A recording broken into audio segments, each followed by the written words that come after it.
Brooke, good afternoon. How's it going? Conrad, how are you? I'm doing pretty good. This will be a fun one, I think, today, because we've got someone who we can all learn a lot from, but Yes, was willing to share a lot about what she's learned along the way, too. So I'm looking forward to it. absolutely. So this is like, you know how they say you're not supposed to meet like your childhood hero? Like I feel like I've met my childhood hero and she's exceeded the expectations. So like this is fantastic. I'm really, really excited for this one. It's like interviewing your idol. Yeah, I like that. I like that. Well, then the idol, maybe we should bring in the star of the show here then for today. Heather, welcome. Excited to have you here today. Now, I can't imagine the listener doesn't know you or hasn't, heard from you before or many of your many podcast episodes that you've done, but we're kind of turning the tables a little bit on you today where you're answering more than asking, which will be fun. But maybe a brief background, you, Heather, where you started in the industry, where you are today, and what you're focused on at the moment would help. Well, thank you. First of all, thank you so much for having me on. I've been really looking forward to this. I'm excited about this. Okay, how do I condense 28 years into a minute? 28 years ago, I got into this business by buying a property in Ontario in Canada, followed that up by emigrating to Canada, starting a property management company, which carried through for 20 years, sold it 2 years ago next week, and I haven't looked back since. And I am now co-founder of the Vacation Rental Formula Business School, where we have just created a new training system for property management companies. And we're really excited about that. Is that enough? There you go. Well, and also, I mean, you were the OG, right? I mean, you were the original podcaster for, I think, the short-term rental industry. I don't think there's anybody before you, was there? I think there was me and Jasper Ribbers from Get Paid for Your Pad. We started just about at the same time back in 2013. So yeah, we're on 11 years now, 560 episodes. Crazy. Yeah. So good for you. When you started it, Heather, did you ever think that you'd have to have 4 digits? Because at some point you'll have to episode 1000, like that'll happen. I keep thinking, maybe episode 1000 is, or 999 is, that's it. Mic the drop, literally drop the mic basically on that scenario. No. Yeah. My other question from your story there was, do you mark the day in your calendar, or do you remember the day that you sold the company? Like you remember someone's birthday, or you remember when your son or daughter was born? Is it that kind of thing? I think anybody who sold a company remembers the day that they signed the paperwork and walked out and went, that was great. That was a great ride, and I'm really glad to be out on the pavement. Yeah, I haven't done that yet. So, yeah. Is it like a boater's life? What they say, the 2 favorite days of a boater is the day they buy a boat, the day they sell a boat. I had a blast for 20 years. I really had a blast. Learned a lot, and I've used everything I've learned to do what I'm doing now and what I've been doing in sharing information over the years. So yeah, it's a lifetime business for me. Right on. Well, speaking of that journey, Heather, if you recall, when did you Brooke originally connect? How'd you meet Brooke? Brooke reminded me it was New Orleans at a Verma conference, but I do remember that so well. And it was the last day of the conference, and there was a session on owner acquisition. And I thought, well, I'm hanging around before I go to the airport. I may as well go along to this. Not many people ever turn up to these last day sessions, and I really feel sorry for these guys because they've got to stand up in front of this tiny audience. And lo and behold, it was packed to the gunnels so much that they had to take down a wall into the next room to accommodate everybody who wanted to watch that session. And it was brilliant. And after that, I thought, this was an event in itself. So I had to talk to Brooke about that. He came on the show, and we explored a little bit more what had been going on in that session. Yeah. You remember that, Brooke? I do. That was I literally got chills you just talking about it. I mean, I remember because I just started the company. It was a couple of months after I started the company, and I put so much prep into that presentation. And then when I found I got like the last presentation on the last day, that was the exact thought I had. I was like, nobody's going to show up to this thing. And when I got there, and I remember Christina Thorson sent me a text right before. She's like something, with Chattanooga Vacation Rental. She sent me some text that said something to the effect of, well, at least you don't have to worry about nobody showing up. You know what I mean? Because the room was packed.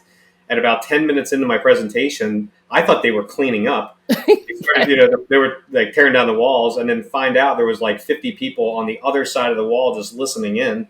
to the presentation. So, and again, nobody had heard of me by that point. So to me, it was all about the title of the presentation. And that's when I knew I had something with the idea of homeowner acquisition and inventory acquisition, because, we created the category. There was no such thing before we came around.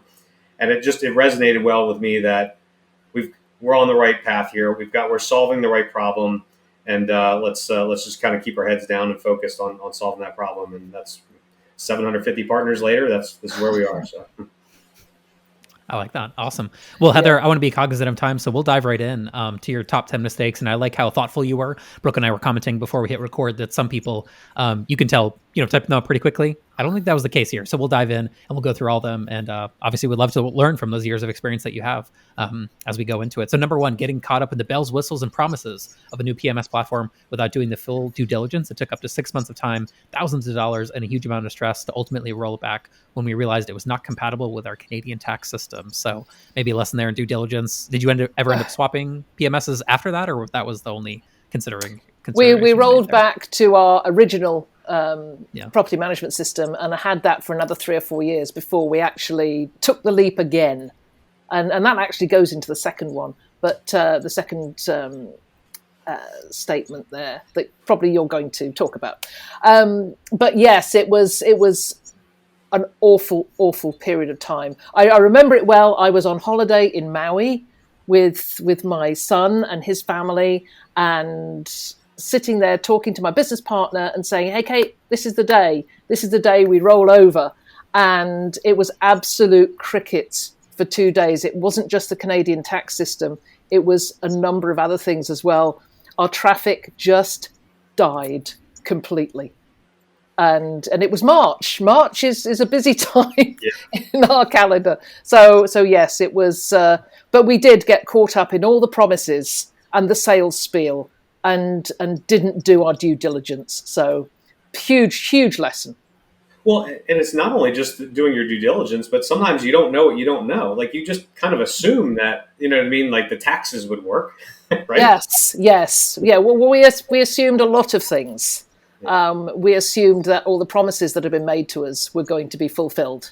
And you're not the only one. There's been, I've heard hundreds of stories, it feels like, about, people that, I think someone explained it best, switching PMSs is like getting 2 root canals a week. Yeah. Yes, I'd go along with that from someone who is completely dental phobic. Yes. I think it's a really good analogy, Brooke, because no one ever wants to go to the dentist. But when you do need a root canal occasionally. You do need to sometimes swap PMS platforms. Like, it's not something that you should never do, but there's, the pain that it causes is something that you shouldn't take lightly either. That's for sure. Yeah. Well, number 2 then, Heather, you alluded to it a second ago, was allowing cost to dictate software choices rather than planning ahead to cost savings that you might make in the future by using the right platform or product. So was this a cost saving measure? Was that the initial thought? Well, no, this was the second time, when we went into it 4 years later, and we thought we'd learned from the first error, but we didn't, because we didn't think ahead. We didn't allow ourselves to think ahead 5 years or even 3 years. And we went for something that was a darn sight cheaper than everybody else. And, it worked for us for a number of years, but I think if we had really fully considered it the second time, we would have got a better option. But, it did work. I think for the listener, then, it's ultimately kind of deciding or figuring out what is that, right software tool. And it's hard, right? Like, to this, the reason that you made some of these mistakes is, like, it's really challenging to, like, find the right one. And it's easy to get kind of led down the wrong path, I would imagine. Yeah, I was horrified with ourselves that we actually made 2 mistakes in a row and left 4 years in between them. But as you go back, just to go back to what you said, Brooke, about choosing software, that it's tough, and you have to ask a lot of questions and do a lot of demos. and speak to Terry White a lot. Yeah. Have the other Canadian, other friendly Canadian, on speed dial. I like that. Awesome. Well, number 3 then is a little bit of a different one than Heather, kind of down a different path, I would argue. Not so much on the software side, but more on like the physical bit side of things and the properties themselves. So number 3, leaving ourselves and our owners open to liability issues by not implementing a safety program earlier. Looking back, there were some bullets that were actually dodged on multiple occasions when situations occurred that were preventable. What was kind of the changes that you made as you went along to safety when you took it more seriously? What did you change in the business? Well, I think when I'm looking at this list of 10 of these 10 secrets of what we went through, this to me is number 1. And if I could say to absolutely everybody who's listening in, do not take safety for granted. I mean, we were sued a number of years ago. We were sued for a slip and fall accident, and fortunately it was frivolous. But the actual process of going through that, from the moment this spotty-faced kid turned up at my front door on a Friday afternoon and handed me an envelope, and he'd obviously been watching way too much TV, because he handed it to me and he put on his most serious expression and said, "You've been served." And, from that moment right the way through to depositions and collecting information, to eventually getting the notice from our lawyer that it had been settled. It was 2 years. And it was 2 years of stress, even though it was being looked after by our insurance company and by the lawyer. And then at that time, we then looked back and said, "Oh my goodness, this was one piece of one thing that happened that we weren't negligent about." But when we look back, we could count so many situations where we could have been classed as negligent because we hadn't checked things like deck boards regularly. We hadn't checked docks regularly. We didn't, as Justin Ford talks about all the time, we did not check smoke alarms on every changeover. And, I listen to Justin a lot. I look at all his LinkedIn posts, nodding my head all the time when he says, "You guys, you've got to do this. You've got to take safety seriously." And I'm just blown away with the numbers he comes up with, the number of pool accidents, the number of hot tub accidents, the number of barbecue fires. So if I was doing this all over again, safety would be our number 1 priority. Well, I think 99% of the people in our industry don't do it until they actually have had a instance, right? They either had some kind of an accident, or they had some kind of a lawsuit, or something happened to force it. Because here's the reality. It's not a positive thing, right? This is not a revenue generator. It's not like you're making money by implementing these strategies. People only do this, it's preventative, right? You're safe. But you get to the point where it's law of averages. It's going to happen. I mean, like I just did quick math. I've got, we had 500 properties, assuming like 15 reservations per property per year. That's 7,500 reservations. And in every one of those reservations probably has on average 5 people. That's 37,000 guests a year. It's staying in your homes. The law of averages, something is inevitably going to happen. And if you can't prove that you've proactively, first off, you want to stop those mistakes. And I'm sure Justin would be screaming right now at me, but you obviously want to prevent those mistakes. You want to prevent those accidents. But also you have to show that you've at least put some kind of steps in place to prevent them, even if and when they do happen. You at least have that procedure, those policies in place to kind of prevent that. Well, that's one thing that our lawsuit taught us, and going through that process, is that we did have everything in place. We had they wanted to see what happened during a changeover. They wanted to see the checklist. They wanted to see how we did owner acquisition and what checks we did when we actually went to view a property for the first time. And we had those. But I would hazard a guess that there's a lot of companies out there that do not have those checklists in place. We never did. Candidly, truthfully, transparently, like we never had that.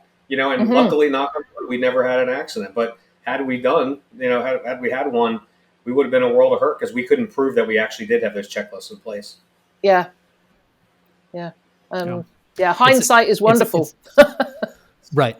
Well, that's what this book is all about, right? This book is all about giving you, like, this is 52 of the smartest people in the industry sharing decades of their experiences.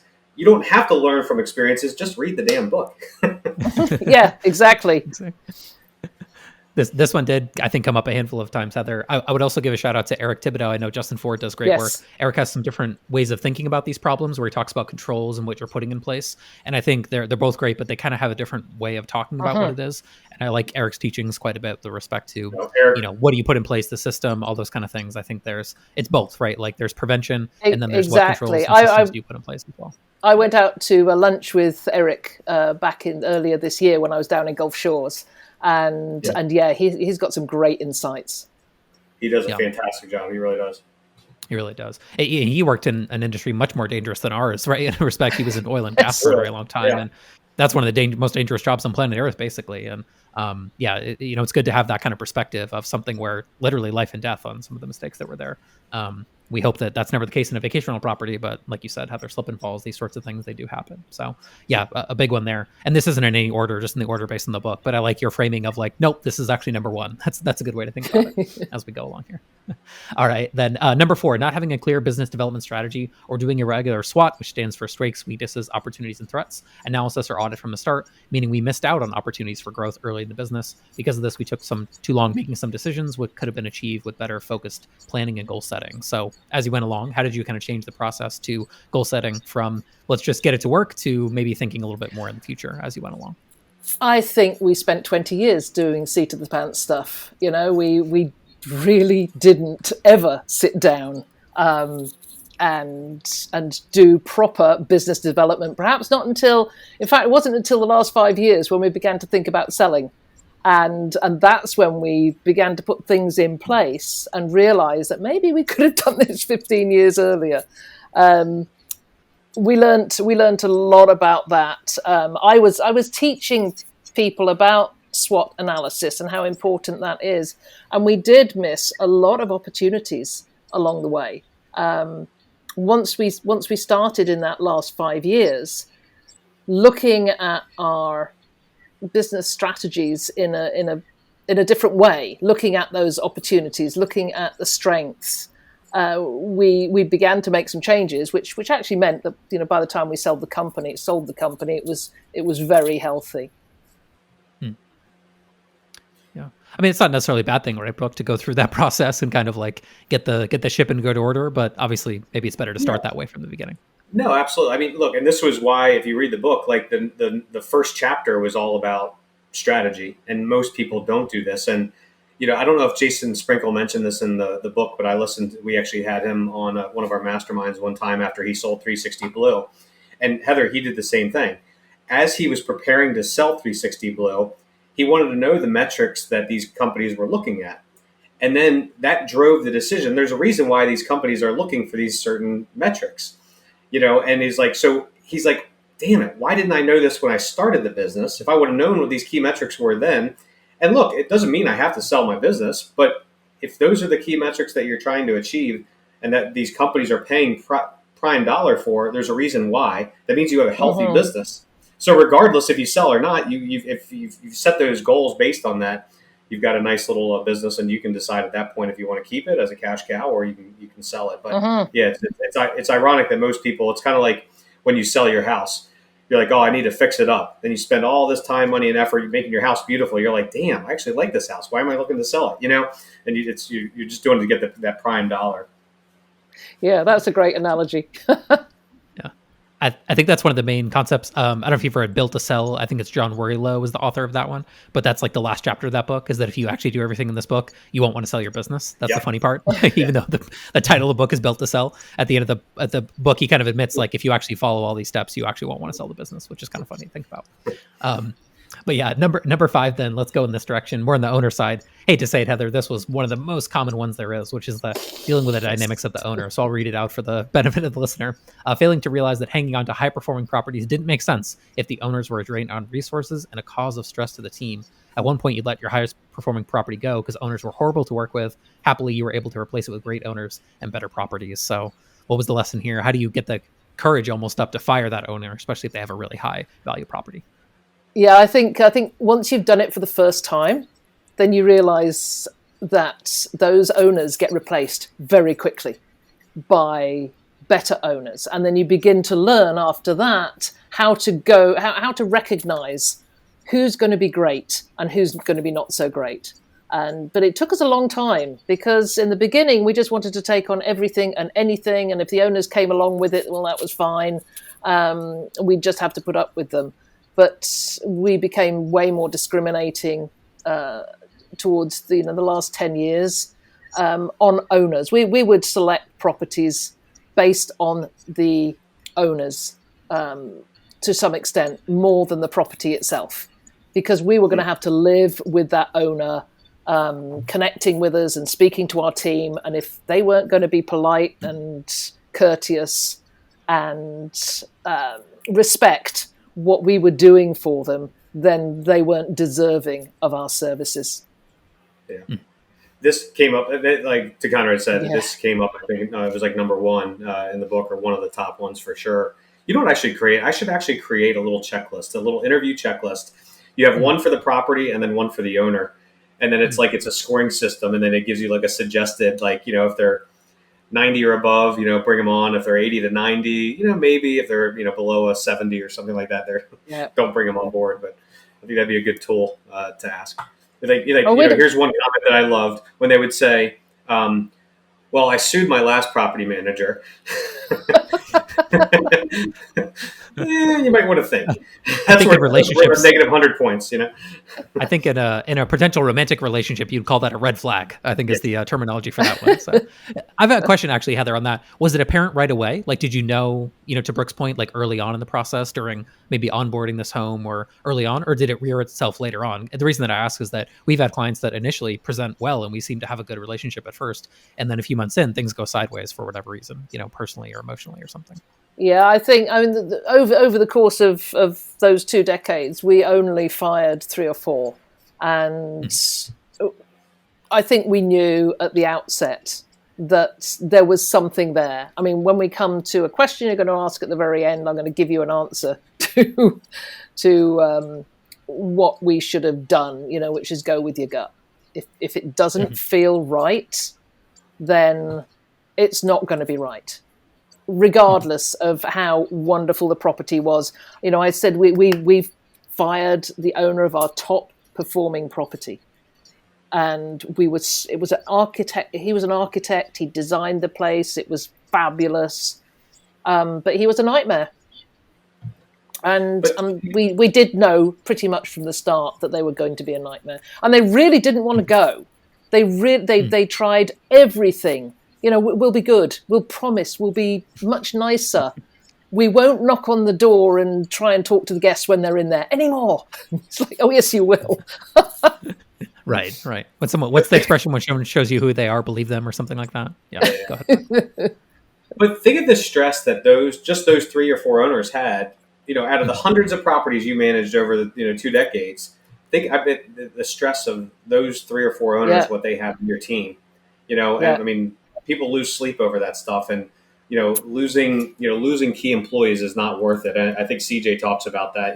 That was one of his regrets. He says, allowing toxic owners to steal energy from my employees. That was one. Yeah, exactly. Yeah, right on. Well, number 6 then is kind of that same maybe thread, a little bit extended through talking about issues and problems. So number 6, letting issues fester and hoping they would go away on their own rather than tackling them promptly. Trust me, meaning you, Heather, they don't go away. They come back a year later, except it's actually more challenging and more costly to deal with. So any examples you could share on this thread with respect to finding an issue and then later maybe taking quicker action to prevent it from getting worse? Or? Well, I think this all stems from me not liking conflict. And I really push back on conflict. So if a problem goes away, then it's like, okay, I'm stepping back from it, and I'll keep my fingers crossed it doesn't come back.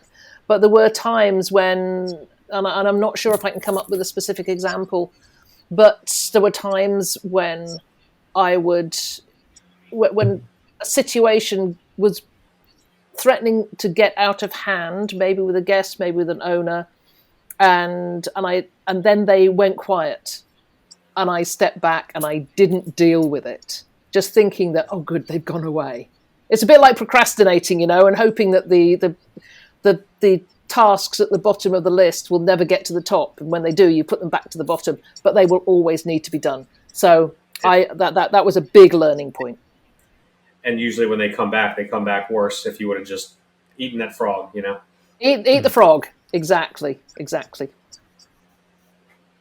Yeah, no, I think that's a fair point. So number 7 is maybe a cousin to the first issue, but more specific about the rate side of things. So number 7, using a set it and forget it strategy, which was not a strategy on rates, and not exploring revenue management ideas and tools because we felt the data in our market was too sparse.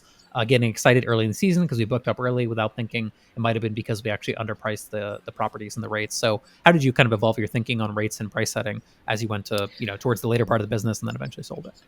Yeah, I was interviewing Andrew McConnell at the start of every year for the last 5 years of the business. And every year he would say exactly the same thing to me, because he would say, how's business? I said, well, great. It's the beginning of the year and we've got the summer booked. He said, why? Why have you got the summer booked now? And his what he said to me always stuck in my mind, which was, you are leaving money on the table. And I think by the time I changed my mind on that and began to look at, whether we should be doing some, employing some revenue management strategies, it was sort of getting too late. And I know up here we did not have the data for many, many years. Airbnb didn't come here until about 2017. And by that time we were getting ready to get the sale going, and it just went out of my head. My business partner was not one to really do something that might upset the owners, and that was always at the back of our mind. That our very traditional owner base would not have been happy at lowering rates at all, and offering any lower rates. It's different now. I can see that it's very different now. I think this market up here just took a long time to catch up, and I eventually would have caught up, I'm quite sure. But that, I think we could have done it much earlier. Yeah. I remember when we first launched Advantage, we had maybe 3 or 4 rates per season. That was it. It was very clear cut. Some people in our market had like 2 rates. That was it. Yeah. We did for years. And it's kind of embarrassing, and it's revenue management's come a long way in this industry for sure. Yeah, we had high season, low season, and then I really, really pushed for a mid-season rate. And that was probably where we were at when I sold the business. It was, interesting. I wonder if the company that bought you thought of that as a good opportunity where they could help kind of squeeze a little bit more out of that, and therefore pay a premium a little bit because they know they had some room. Yeah. Yeah, you almost wonder about that, right? A little bit, right, Brooke? If the business is perfectly optimized, is there actually a lot of opportunity for the acquirer? They may not be as interested in it. I remember, Heather, my first experience learning about the rate stuff, this would have been 2014, that time frame, when I was still at the previous agency.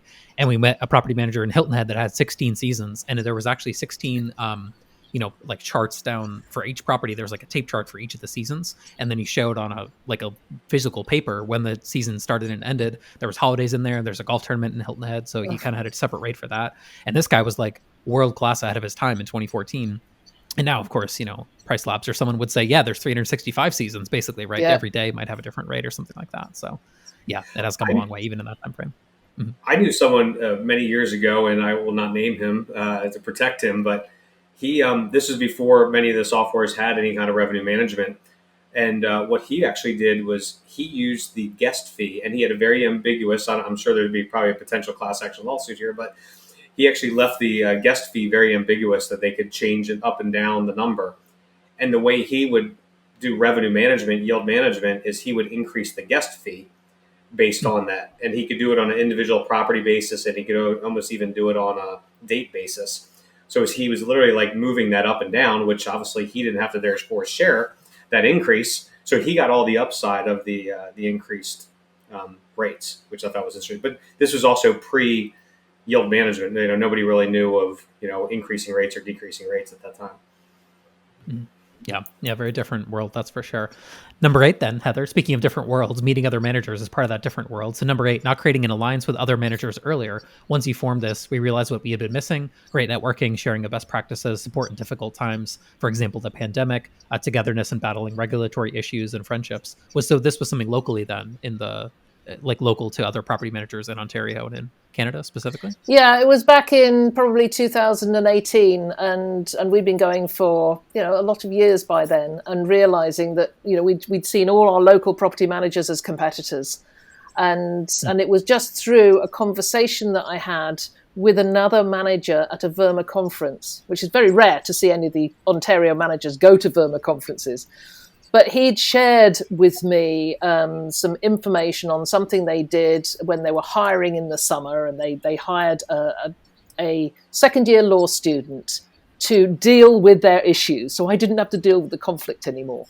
And that was such a useful piece of information. I thought, well, what would happen if we got more of us together and shared some more information? We'll get more nuggets out of this. And that was the core of the very first meeting that we had back in 2017. And we got 4 agencies to come together, and we booked a little hotel meeting room. And we thought it would be a couple of hours. And we were there for nearly 7 hours. And we just never stopped talking. I look back on that day with such fondness, and that was the start of the Ontario Cottage Rental Managers Association, which is now probably 30 plus agencies in there. They meet regularly. They're now a registered nonprofit. They are very active in advocacy across Ontario. And it was, I think, that meeting that we had in that little hotel room was the start of something really, really special. And it just took me going, hey, I've learned something from somebody that was willing to share, and nobody had been out there sharing before that.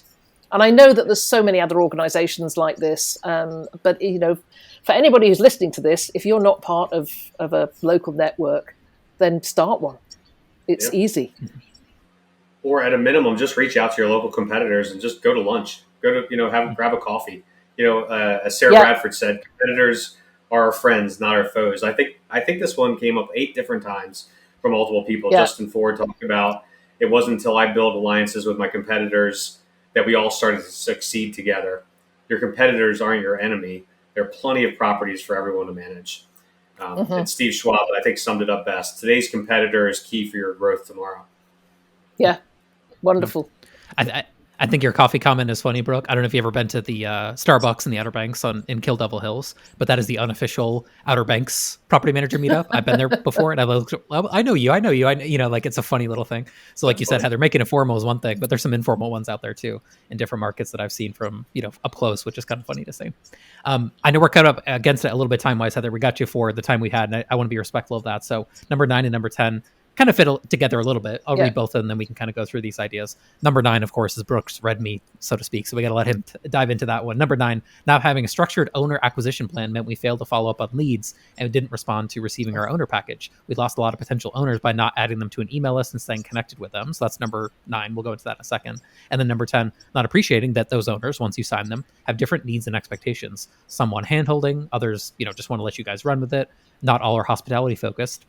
And actually need a clear understanding of what you were asking for example, investing in amenities and the properties and things like that. Onboarding is so much more than just posting a listing. So maybe there's 2 sides to that coin. I'm curious your reaction to both, Heather. How did you later improve your kind of like owner marketing or remarketing to past customers? And then how did you improve the relationship with some of those owners once they signed, and customizing your approach to fit them?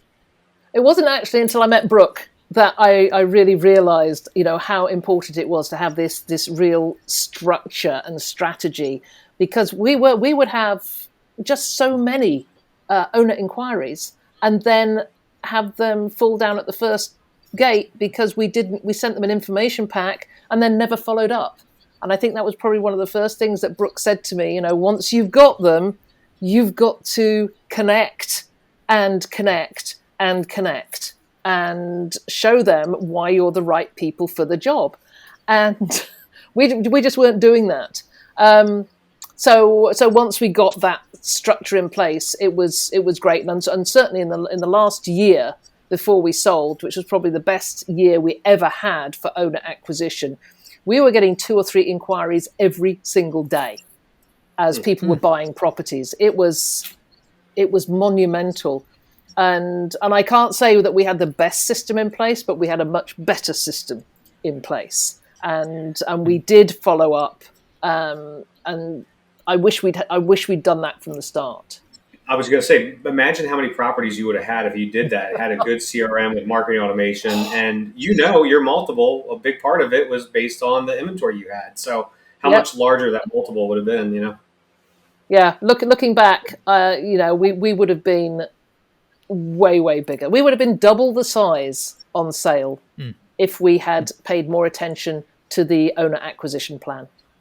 Yeah, 50% of most of our customers, we're finding 50% of the deals they are closing are deals that were in the CRM tagged as long-term nurturing.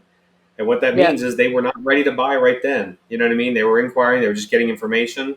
So you're just dragging it, just so like you would have never followed up with that person. Most people in this industry would not have had that that responsiveness of that automatic follow-up. It's just you're kind of like bringing it to chance that they actually remember who you are and follow back up with you, which sometimes it will happen, but why make it challenging? Why make it hard? Make it really, really easy for them to come back to you. I remember going to talking with an owner once, and he said, I've been to I've talked to a couple of other agencies, and they've been out and they've looked at the place, and I've never heard anything from them since. And we weren't falling down at that point. If we actually got out to look at a place, then in general, we got it. But we were falling down at that very first hurdle and not doing that marketing automation and ensuring that they always knew we were there. Even if they went with another company, we would keep, we would still arrive in their inbox every so often. Mm-hmm. Right on. And then just to that second point then, Heather, to kind of bring us home here, once you got that owner into your program, how did you kind of learn to tailor your messaging, your communication to that owner based on what they were worried about? I know Brooke has talked about that at length, so I'm curious how you ended up approaching that. This is something that I've done multiple presentations on, the different types of owners. And we came up with our 4 types of owners. There's the investor, the investment type, which were the ones that came in the last few years. There were so many more of those. They didn't want to hear about the fancy stuff about design and decor. They just wanted the money. Then there were the families who, or the people who were retiring and buying a property and holding on to it till they were ready to move into it, that had so much emotional involvement that we had to be very careful and give them the hand holding and let them know how we were going to help them out. And then there were those who wanted to really be involved. They could run with it themselves, but they didn't have the time. But they wanted to be involved in marketing and Facebook and all that nice stuff. And then there was the ones we called the RAM owners, which stood for run a mile. We would recognize those so that we would just move on very, very quickly. But yeah, when I said that, onboarding is so much more than posting a listing. It's the relationship. The relationship with those owners makes this business. If we didn't have the owners, we wouldn't have a business. That's right. Oh, absolutely. Awesome, Brooke. Well, I think you got one more question for Heather. I know we're at time here before we let her go for today, so have at her. Yeah. So Heather, if you could go back in time, and I know it's just a couple years ago, and go back to your 25-year-old self and give a little bit of advice, what would it be? It would be go with your gut. I did mention that earlier on because it was I would tell myself, do not wait for the approval of others or even the permission of others at times. All my life, I've waited for somebody to tell me that's okay, off you go with it. But I would tell myself, be bold, go 10x instead of 2x, because it really is easier. And that's a quote from Dan Miller, great book, 10x is easier than 2x. It's my favorite read at the moment. There we go. I like that. Awesome. Well, Heather, thank you. This was awesome. I know we had the time we had today, and I think we made good use of it. So if someone made it this far, they've got to go do one thing themselves, which is not ram the lead away and go far away, but they got to go to their podcast app of choice and ram a 5-star review into it. So Spotify, iTunes, that's where we get the most downloads. We super appreciate any downloads there. And yeah, go and check out what Heather's doing today. I think it's super interesting. A lot of people can learn from that, and it's going to grow our industry quite a bit as well. So thank you for your time. We appreciate it, and we'll catch you on the next episode. You're welcome.